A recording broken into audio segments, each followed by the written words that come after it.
Bisnisnya langsung kemana ya Kak larinya? Jadi karyawan dulu pernah nggak atau langsung berbisnis? Belum. Saya gengsi dulu udah jadi karyawan. Oke. Tapi sekarang sebenarnya paling bagus jadi karyawan dulu. Oh gitu. Dulu saya gengsi, sekarang Ito, Entrepreneur Talking with Adi Nadira. Kak, background sendiri Kak Ari kan memang pencinta seni. Nah kalau mau boleh tanya sedikit nih Kak Ari, tamatan dulu apa ya Kak? saya ekonomi, akuntansi lagi. Ekonomi akuntansi. Ya, saya ini kuliah itu, boleh saya cerita nih? boleh Kak. Seru nih. Saya kuliah itu sebenarnya motivasi saya cuma nyari teman. Oke. Kuliah, Motivasi kuliah cari teman. mau akuntansi, mau apa, yang penting ekonomi gitu. Nah, ekonomi saya harusnya teman-teman saya kan di manajemen semua. Iya. Saya nyari akuntansi biar nggak lagi sama dia gitu. Biar lebih ada meluas meluas pergaulannya. lebih baru. Ternyata di akuntansi, saya basic dari akuntansi itu ada pengantar akuntansi namanya, itu mata kuliah. Iya. Itu saya 5 kali nggak lulus-lulusnya. Sampai saya dipanggil sama dosen saya, almarhum, ya mudah-mudahan nanti ditonton sama teman-teman dosen yang lain ya. Sekarang jadi teman lah dulu. Walaupun dari dulu jadi dosen tapi teman, dia bilang gitu. Ri, kamu nggak belajar? Saya jawabnya simpel aja sama mereka. Pak, saya ini anak orang kaya, Pak. Jadi saya masuk ini biar dapat nama saya lebih panjang lagi, SE gitu. Cuman di balik itu saya memang hobi baca lah, baca seperti apa. Nah, memang tujuan saya kuliah itu cuma nyari relasi, berteman, menambah teman, dan nanti untuk mempermudahkan jari bisnis apa ya. Saya memang dari dulu memang tujuannya ya bisnis sama seni gitu. Ya, jadi jiwanya memang pebisnis. Ya, seni, cuma saya tidak mau masuk sekolah. Ya.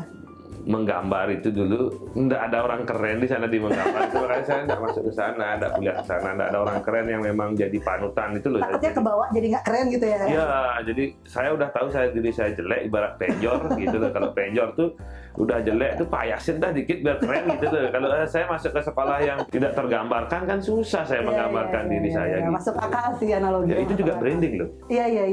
Gimana orang jelek jadi ganteng, itu ya.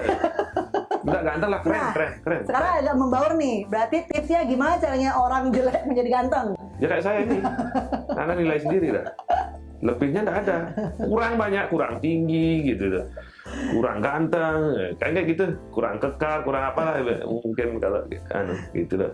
Aduh ya ampun, sampai sakit perut saya ketawa terus ya tadi Kak, terus itu background tamatan sarjana ekonomi. Bisnisnya langsung kemana ya Kak larinya? Jadi karyawan dulu pernah nggak atau langsung berbisnis? Belum. Saya gengsi dulu udah jadi karyawan. Tapi sekarang sebenarnya paling bagus jadi karyawan dulu. Oh gitu. Dulu saya gengsi, sekarang paham saya. Karena kita harus belajar. Yang paling penting itu adalah belajar. Saya lupa yang di sana belajar.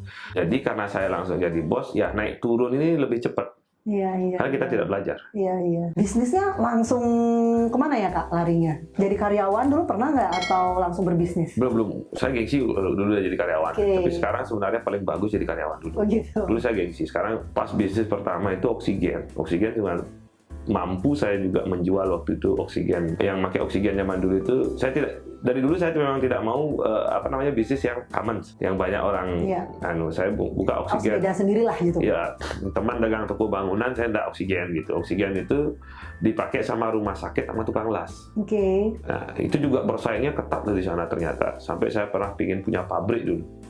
Cuma dinasehati sama salah satu pemilik pabrik besar di Indonesia. Boleh saya nyebutin nama enggak ya? Boleh.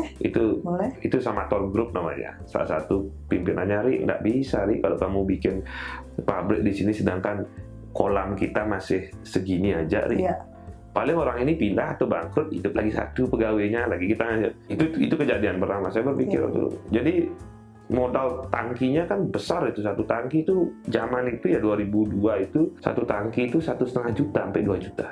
Saya punya 1.000 waktu itu, dan bukan isinya oksigen aja, berbagai gas itu. Waktu itu pusing saya masuk ke rumah sakit. Ternyata di rumah sakit juga persaingannya ketat karena kita ngelawan strategi saya. Pemerintah ya, jadi strategi saya waktu itu tiap malam saya geser tangki. Jam 12 malam saya geser tangki. Untuk apa Kak? Gini, perawat itu datang kan pasti yang ngambil yang di luar, strateginya gede. Jadi saya masukin ke belakang nih. Jadi nongkrong di rumah sakit nih Kak? Iya, jam 12 malam saya datang ke sana karena nggak mungkin pekerjaannya dia datang ke sana. Saya keluarin tangki saya. Jadi ada yang orang mau operasi atau asma, itu yang diambil. Itu perjuangan saya. Nah, akhirnya saya berpikir sampai malam, kalau sampai kapan saya begini nih? Nggak benar, it's not right gitu loh. Nah, akhirnya saya mundur dari rumah sakit itu.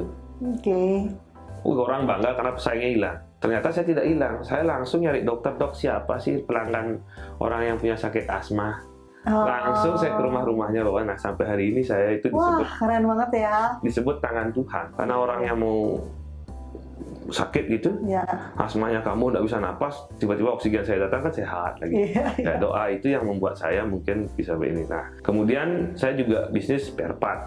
Kebetulan teman saya SMA saya salah satu importir. Nah, cuman ya kendalanya di sana ya penagihan susah, omset tinggi, cuman penagihan susah. Itu paling bagus dengan bisnis itu.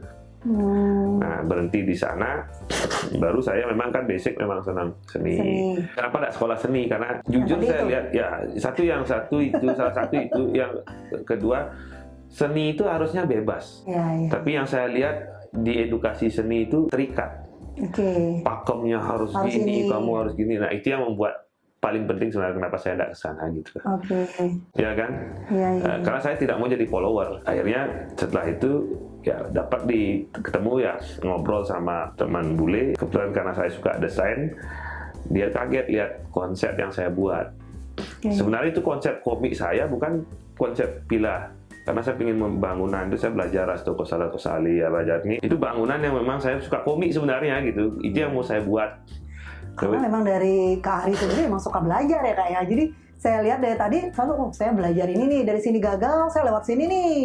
Gitu. Jadi menurut saya belajar ini adalah hal yang penting. Sangat penting dan itu belajar bukan teori aja lah. Dalam konotasi bukan harus baca buku. Betul. Belajar yang paling penting itu belajar dari kehidupan karena kita harus selaras dengan alam, seperti apa sekarang kondisinya. Pasti manusia itu manusia itu makhluk paling hebat ya. Betul. Dia yang paling bisa keluar gitu loh dari masalah ini gitu.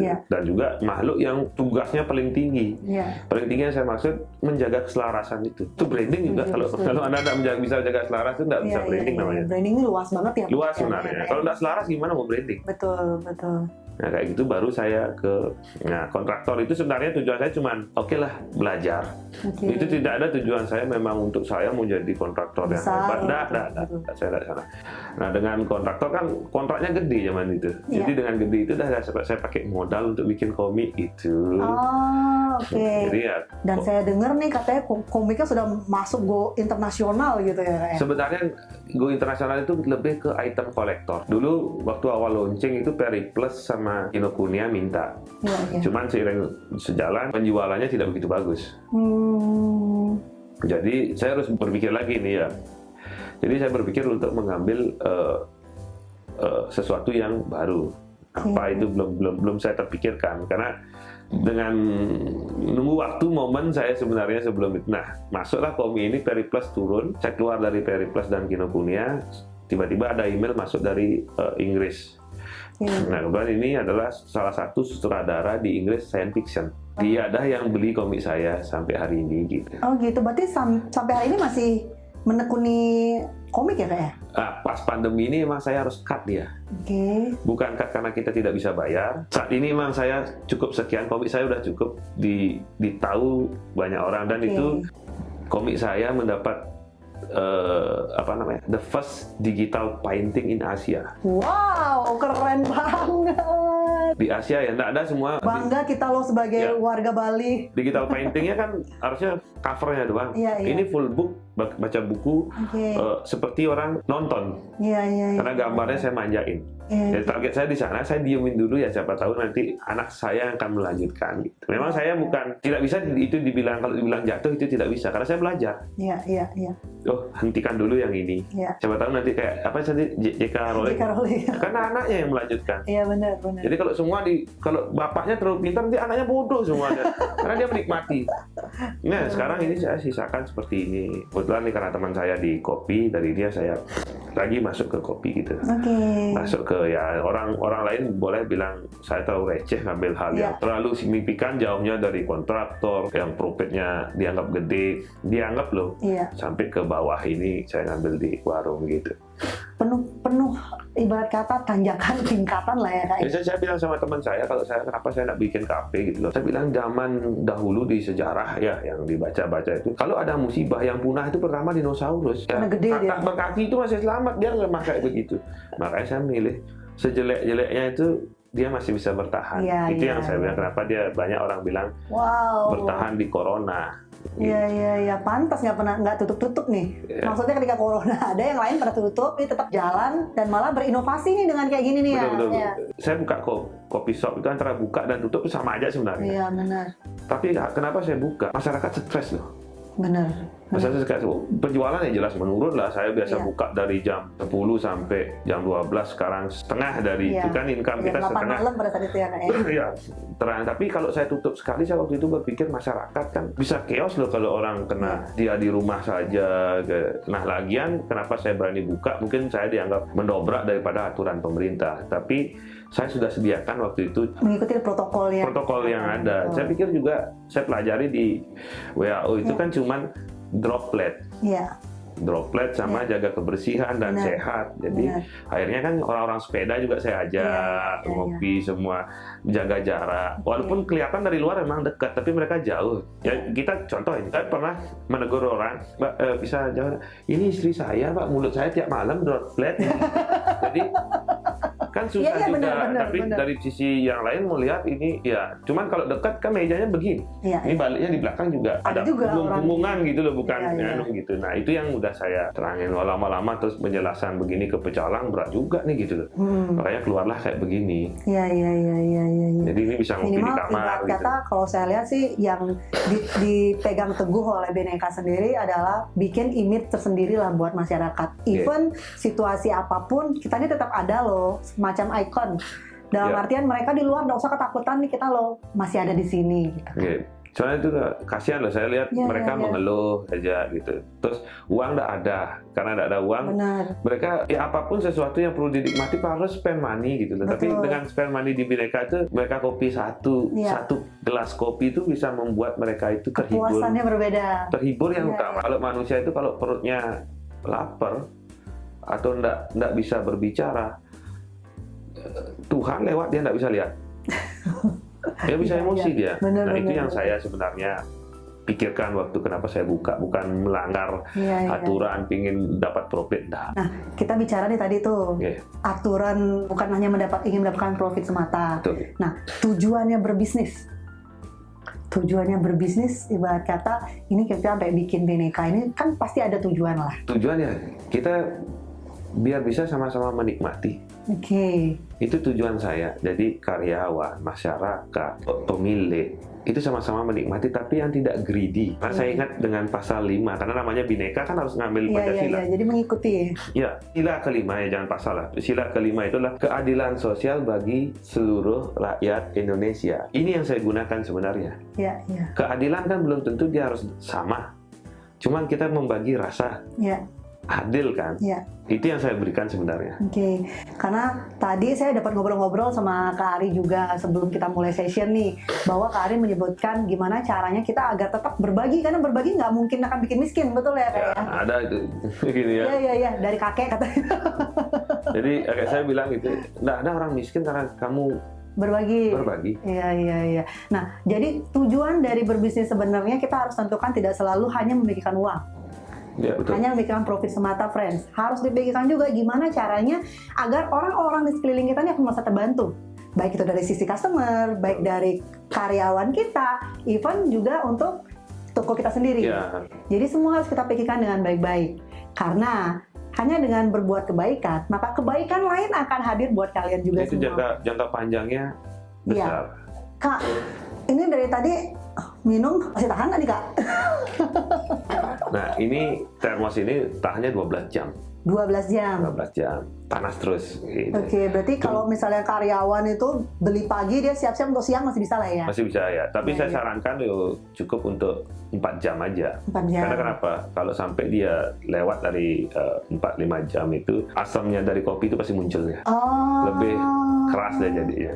Wow, berarti ada maksud dan maknanya tersendiri. Iya. Tapi kalau diisiin air lagi, nanti rasanya tambah rusak lagi dia. Kak, kalau kita bicara tadi nih tumbler, kepikiran ide ini karena customer ada atau teman juga menyiapkan tumbler, apa memang Bhinneka sendiri yang create? Sebenarnya ini Bhinneka yang create, karena waktu itu kan orang datang, nggak bisa ngopi beli karena Bhinneka rame. Kan takut yang seperti tadi, karena ada pandemi ini, orang takut ya. Jadi saya bikinkan produk seperti ini, dan kalau berlangganan dia tidak usah sebenarnya beli ini. Oh, boleh pinjam?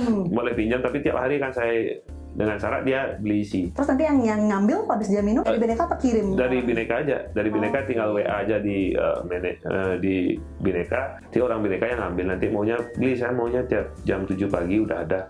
Oke, jam 7 pagi kita udah ada. Wah, keren ya, jadi buat karyawan bisa sharing nih, satu kantor, satu ruangan, lu mau ngopi, yuk bagi kita, beli berempat gitu. Yang terjadi biasanya berebut gitu lah.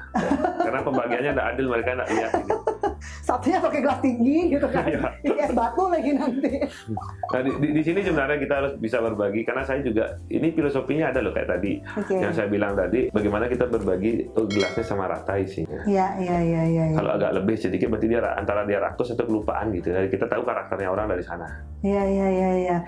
Jadi menarik sekali ya, friend ya. Memang konsep yang dimiliki oleh Bhinneka sendiri sangat berbeda dengan konsep menurut saya kopi shop yang lainnya. Kenapa? Pertama, kita bicara tadi adalah kopi memang segmennya dipilih banget untuk segmen rakyat. Yang kedua, bahkan tumbler pun sudah dipikirkan nih untuk konsep berbaginya seperti apa. Jadi emang tujuan berbisnis dari Bhinneka sendiri adalah gimana caranya pembagian sesuai dengan sila kelima tadi dibilang tadi, bahwa ini gimana saya terbagi rata, baik dari customer, dari karyawan, maupun dari ownernya sendiri. Jadi memang jangan pernah khawatir, friends, bahwa kebaikan apapun yang kita berikan itu akan kembali lagi kepada kita, walau meski bentuknya berbeda.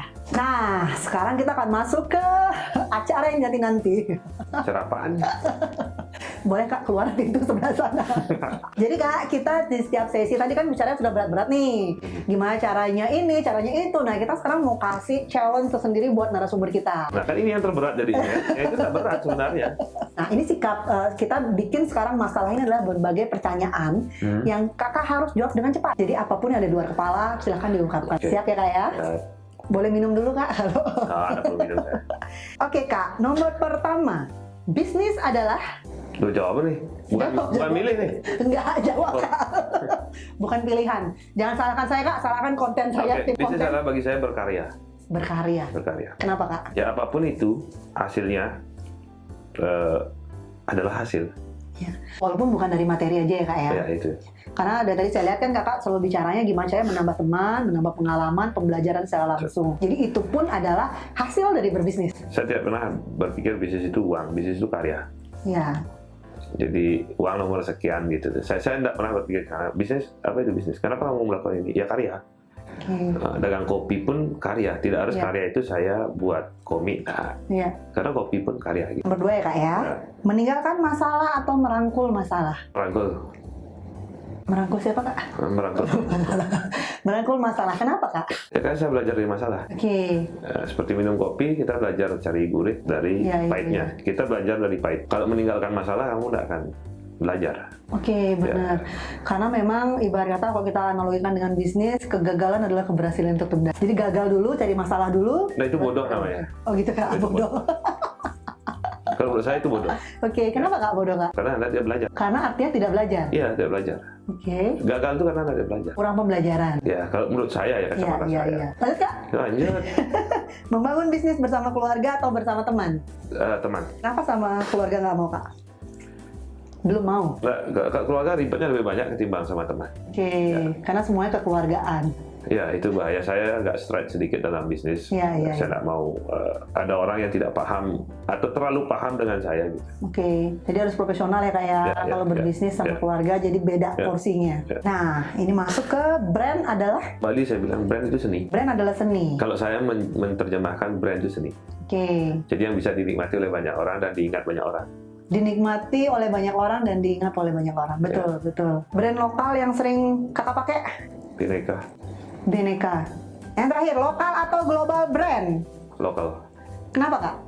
Ya seperti saya bilang tadi di awal, saya gunakan nama-nama lokal, saya ingin mensupport semua brand lokal, saya lebih suka. Jadi bahkan makanan di dalam pun harus dipikir adalah orang-orang lokal nih yang ngisi? Iya, saya kalau ke luar negeri itu pernah diajak makan, diajak makan, ini buat traktir lu makanan paling enak di dunia. Oke. Terus namanya mango salad. Itu harga $500 Singapura. Saya makan itu di restoran, baru saya coba ternyata itu apa namanya? Rujak kuah pita. Terus lagi saya dikenalkan makanan, dulu ini sebelum itu dikenalkan, Rik, kita coba nachos. Terus saya makan, apa bedanya dengan sengauk nenek saya? Itu saya bayar sekitar 150 sampai 200 ribu. Iya. Nah, kenapa kita tidak bisa jualan? Betul. Why lokal? Iya. Coba sengauk itu kamu isi dengan timun, acar, dan wortel. Ya. Dah, nachos. Benar. Wah, keren banget ya. Tepuk tangan dulu dong buat Kak. Ini udah terlihat banget dari pertanyaan yang kita berikan. Kak Ari cepat banget jawab, dan bahkan jawabannya pun berat-berat dan yang di luar ekspektasi kita lah. Nah, kita terlalu melihat luar. Ya, Padahal betul. bangsa kita itu bangsa kaya. Iya. Apapun kita punya. Sekarang kita punya laut yang namanya sanur. Makan ikan tidak pernah. Iya. Kalau dagang sapi kita beli impor dari luar. Kenapa tidak kita makan yang itu? Iya, setuju. Ya kan? Setuju. Tidak ada yang bisa sekuat Indonesia. Mau di embargo kita sebenarnya sama Benar. dunia, kita masih bisa makan. Kita masih Karena punya semua. intinya sandang udah. Iya. Sandang dan pangan kan gitu. Ya, selama ini kita dibodohi sama luar. Tersier kita naikin. Iya. Kita tidak perlu jam yang mahal, kita tidak perlu baju yang. Betul. Nah, kita juga lihatnya sama. Iya. Makanya coba lihat kalau di konsep di Bali itu semua patung telanjang kok. Betul. Berarti itu yang tulus. Iya, betul. Kalau dipakein baju dia rainan namanya. Iya, disembayangin. Ya itu juga filosofi yang sudah simpel yang belum pernah kita tidak ulas itu. Nah, Iya, itu iya, juga iya. brand. Betul. Jadi kita lihat sama aja. Coba telanjang semua sama aja. Saya punya istri dulu waktu dia belum nikah ya belum telanjang ya pengen tahu ya udah. itu salah satu contoh. Iya, contoh. Contoh Betul, gitu betul. loh. Nah, ini yang kita perlu pelajari. Iya. Ini yang perlu kita bukan pelajari ya, pahami yang lebih penting. Kalau pelajari aneh-aneh dia jadinya dia. Tapi pahami. Paling penting itu pahami. Oke Kak, sebelum kita akhiri nih, saya mau minta Kakak kasih beberapa tips atau motivasi buat our friend di luar sana, boleh ya Kak? Boleh. Oke, silakan Kak. Kalau motivasi, kalau saya, ayo berkarya. Oke, Ya, ayo berkarya. lihat kemampuan kita. Oke. Sebentuk apapun itu pasti bisa. Iya. Pasti bisa. Oke. Coba dipahami itu kata pasti bisa. Berkarya dan Ya dipahami, pasti bisa. pahami. Ya, apapun yang kita lakukan, kalau kita tidak mau memahami, tidak mau menyebutnya karya, karena kita selalu berpikir profit dulu tanpa berkarya, Ya. ya tidak bisa. Betul, Ya, setuju. kita salah selama ini, kita uang kalau mau uang yang mesin fotokopi beli cetak terus gitu. Jadi punya ada uang gitu. Iya, Tapi kita iya, kan bukan setuju. itu, karena hidup harus berjalan. Wah, sangat motivasi sekali nih, friend. Yuk kita sama-sama ucapin terima kasih Kak Ari. Sama-sama, terima kasih juga. Kak, boleh minta satu kata nggak Kak? Apa? Say bye-bye to friend. Bye friend gitu Kak. Bye friend. Bye friend. See you next time. So friends, jangan pernah takut untuk memulai suatu usaha. Berkaryalah sesuai passion dan tujuan kalian. Jangan lupa untuk selalu belajar dari kehidupan. Dan yang paling penting, jangan lupa untuk melakukan kebaikan dengan berbagi. Karena tidak ada orang yang akan menjadi miskin hanya karena berbagi. Saya Ade Nadira, sampai jumpa di e-talk selanjutnya. Bye friends! E-talk, Entrepreneur Talking with Ade Nadira.